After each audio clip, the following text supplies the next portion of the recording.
Hola chicos, ¿cómo están? A partir de ahora voy a tratar de hacer estos videos medios cortos, tratando de explicar un poco qué es lo que vamos a trabajar en las actividades que les voy a mandar.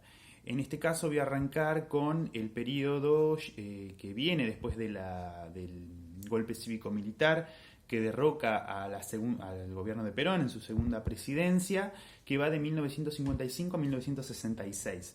Los historiadores denominan este periodo como el periodo de la semidemocracia o del empate, dependiendo de los autores que vayamos a leer.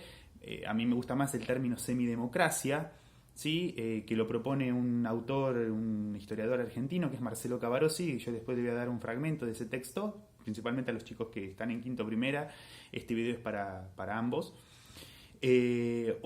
También el empate, que significa que ninguna de las fuerzas políticas que van a estar, que van a participar del libre juego democrático, van a tener el poder o la capacidad electoral de imponerse por sobre el resto de las otras fuerzas políticas, valga la redundancia. Bien, este golpe cívico-militar que derroca al peronismo toma el nombre de Revolución Libertadora, ¿sí? Y en ese grupo heterogéneo, que lo único que tenían en común era su antiperonismo, ¿no? Y sus intentos de quitar al peronismo de la escena política, va a haber dos grupos. Por un lado, el grupo más moderado, si se quiere, que es el que está encabezado por Eduardo Lonardi, que es el que se va a hacer cargo del gobierno en en el derrocamiento de Perón. Lonardi va a ser apoyado por los grupos católicos, por militares nacionalistas, y él no reniega de las políticas tanto económicas como sociales que llevó adelante Perón, sino que reniega de la figura de Perón, de la figura misma de Perón. Por eso mismo, él va a acuñar una frase que, bueno, es tristemente célebre, por decirlo de alguna manera, de la historia argentina, que es ni vencedores ni vencidos. Es decir, una frase que trata de reconciliar las dos formas de entender el Estado, de entender la política en pugna, ¿no? En ese momento. Por eso mismo, por otro lado, tenemos el antiperonismo más recalcitrante en la figura de Pedro Eugenio Aramburu, que va a ser apoyado por los liberales y que después de 2 meses de un gobierno de Lonardi que no contentó a nadie, va a generar un golpe interno y va a derrocar a Lonardi y va a asumir él la presidencia.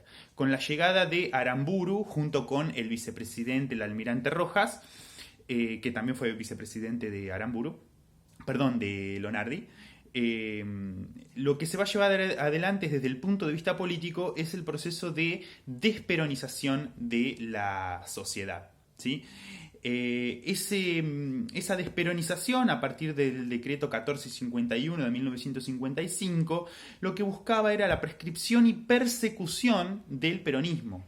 Es decir, el principal partido político que hasta ese momento tenía un caudal electoral de entre un 30 y un 40% de los votos va a ser proscripto. Ni siquiera se va a poder nombrar a Perón, no se va a poder nombrar a Eva, no se va a poder nombrar al Partido Justicialista, no se van a poder utilizar sus símbolos, etcétera. Se quería eliminar por medios legales, en este caso, cuestionables, pero por medios legales, a partir de ese decreto que ya les mencioné, se quería excluir al peronismo del plano electoral, se lo quería excluir físicamente. A eso se le suma también las persecuciones que se va a hacer a dirigentes políticos y sindicales peronistas que van a tener su periodo más complejo en la llamada masacre de León Suárez, que muy bien lo retrata Rodolfo Walsh en el libro Operación Masacre, que seguramente después les dé algún fragmento para que lean. Con la exclusión del peronismo del sistema electoral argentino, la única fuerza política que va a tener capacidad electoral para poder presentarse a elecciones va a ser el radicalismo. Pero un radicalismo que va a ir dividido a las elecciones. Vamos a tener por un lado el radicalismo intransigente, comandado por Frondizi, y el radicalismo del pueblo, liderado por Ricardo Balbín. Ambos radicalismos van a tener posturas diferentes con respecto a la economía, qué hacer con la economía, qué hacer con la sociedad y qué hacer con el peronismo, ¿sí? Eso después lo vamos a tratar de profundizar. En este sentido, con la proscripción del peronismo, el sistema político, que es por eso que Marcelo Cavarossi, este historiador que les mencioné al principio, habla de semidemocracia, se va a consolidar un sistema político dual, ¿sí? Un sistema político que va a tener dos partes, si se quiere. Por un lado, los mecanismos parlamentarios tradicionales, ¿sí? Los debates en el Congreso, la sanción de leyes, etcétera, sobre todo después de 1958, más que nada cuando la Revolución Libertadora, entre comillas libertadora por supuesto, deje lugar a los gobiernos de tipo civil, ¿sí? Que va a ser el de Frondizi, el de José María Guido y el de Arturo Illia. Pero también la proscripción del peronismo va a hacer que la política también se juegue y se discuta por mecanismos llamados extrainstitucionales, es decir, por fuera del parlamentarismo, por fuera de las instituciones republicanas. Por ejemplo, la toma de fábricas, las manifestaciones, las marchas, etc. El peronismo, como partido político proscripto, es decir, no se lo podía votar, el ciudadano que simpatizaba con el peronismo no podía votarlo, porque no se le permitía presentarse a ningún candidato peronista a las elecciones. Va a generar esta doble funcionalidad del sistema democrático argentino.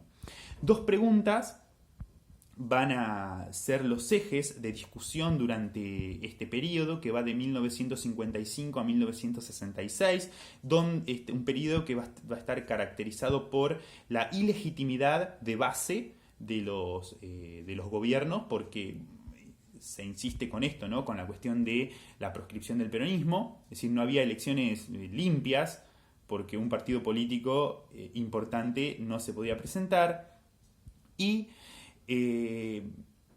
también dentro de estas dos cuestiones fundamentales vamos a tener la pregunta de qué hacer con el peronismo. Va a haber distintas posturas. Una es la postura integracionista, que la va a tener Frondizi, el cual consideraba que el peronismo se debía integrar o debía ser integrado al movimiento radical intransigente y que esa integración iba a servir para su desaparición, ¿no? Se iba a diluir el peronismo dentro del radicalismo. Y por otro lado tenemos la postura gorilista, entre comillas, ¿no? Gorilista. Gorilas era la denominación peyorativa que utilizaban los peronistas para dirigirse a la oposición, la contra también se le podía decir, un término que en la actualidad lamentablemente se sigue utilizando, ¿sí? Ese gorilismo lo que va a buscar es la desaparición física del peronismo, es decir, la persecución, el encarcelamiento de los dirigentes directamente. Y por otro lado tenemos la postura qué hacer con respecto a la economía, ¿sí? Y ahí tenemos la visión industrialista, que la va a tener el gobierno de Illia principalmente y el gobierno de Frondizi con algunas matices y salvedades, y en algunos momentos que van a venir después del golpe militar de 1966. Y por otro lado, la postura liberal, ¿sí? El liberalismo lo que va a si por ahí alguno ha escuchado o ha leído algunas cuestiones que tienen que ver con qué propone el liberalismo en la economía, para los liberales argentinos, que van a ser los ministros de Economía que van a predominar durante este periodo, la economía peronista era una economía que estaba en una profunda crisis y que era una economía que había crecido, pero de manera artificial. Y ese artificialismo que tenía la economía argentina tenía que ser barrido y tenía que ser eliminado por medio de la liberalización de la economía y dejar por fuera la intervención del Estado. Es decir, esta pregunta de qué hacer con la economía, lo que establecía era más profundamente debatir cuál es el rol del Estado en la economía. Si debe intervenir o no debe intervenir. Va a haber un consenso económicamente hablando, ¿no?, durante todo este periodo, y que va a perdurar hasta 1976, si se quiere, que el Estado de alguna manera u otra debía intervenir en la economía. Recién en 1976 se va a empezar a cuestionar este principio. Bueno, con las lecturas, chicos, la idea es poder profundizar esto y bueno, voy a tratar de hacer estos videos así medios cortos e improvisados y para nada editados, para poder seguir trabajando, ¿no?, en este aspecto. Bueno, chicos, un saludo grande, cuídense mucho, usen barbijo, no tomen mate, a menos que sea con conocidos, y nada, esperemos que pronto nos podamos volver a ver en el aula. Un abrazo.